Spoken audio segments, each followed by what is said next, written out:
Bathroom में जब वो सैनिटरी पैड बदलने ही वाली थी, तभी दरवाजे के बाहर अचानक झोर की डरावनी दस्तक सुनाई। वो डर के मारे कांप उठी।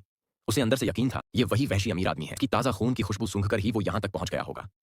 वो घबराकर जल्दी से अपनी स्कर्ट से फर्श पर गिरी खून की बूंदों को साफ करने लगी। जैसे ही खून का नामोनिशान मिटा, वैसे ही बाहर की हलचल भी थम गई। उसने धीरे धीरे दरवाजा खोला और देखा, वो आदमी दरवाजे के पीछे ही खड़ा था। उसके बाल पकड़कर खींचने ही वाला था कि अचानक पीछे से एक राहगीर वहां आ गया। लेकिन उस आदमी की आंखों में कुछ ऐसा था कि राहगीर डर के मारे उल्टे पांव भाग गया। उसने मौका देखकर एक ईंट उठाकर उस वहशी के सिर पर दे मारी और भाग खड़ी हुई। वो सीधे उस जगह पहुंची जहां उसका एक्स बॉयफ्रेंड उसका इंतजार कर रहा था। उसे घबराया देखकर पूछा गया, क्या हुआ? उसने कहा, पहले गाड़ी चलाओ, रास्ते में बताती हूँ। रास्ते में उसने पूरी बात बताई। सुनकर हैरानी तो हुई, लेकिन जवाब मिला, तू मेरी एक्स सही कि अफसार से अनायत सही, पर तुझे ऐसे छोड़ नहीं सकता। फिर उसे अपने घर ले जाया गया, जहां दरवाजा उसकी गर्लफ्रेंड ने खोला, जो उसकी पुरानी बेस्ट फ्रेंड भी थी। पहले तो वो हिचकिचाई, लेकिन हालत देख दिल पिघल गया और अंदर बुला लिया। अंदर सब लोग पार्टी कर रहे थे, वो सबको जानती थी।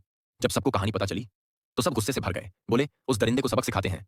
तभी फिर से दरवाजे पर जोर की दस्तक हुई। कहा गया, छिप जा, इसे हम संभालते हैं। सबने हाथों में जो मिला उठा लिया, डंडे, बोतलें, यहां तक कि एक ने पिस्टल भी निकाल ली। वो एक बड़ी पानी की टंकी में जाकर छिप गई। फिर बाहर गोलियों की आवाज गूंजने लगी। जब सब शांत हुआ, वो बाहर आई और जो देखा, उससे उसकी चीख निकल गई। सारे दोस्त सब मारे जा चुके थे और वो दरिंदा, उसकी बॉडी पर एक खरोंच भी नहीं थी। उल्टा वो किसी पागल की तरह नाच रहा था। इसी बीच उसका एक्स लौट आया। पूछा गया, ये आदमी कौन है? वो डर के मारे कुछ कह नहीं पाई, बस इशारों में कहा कि भाग जा। लेकिन कुछ समझ नहीं आया।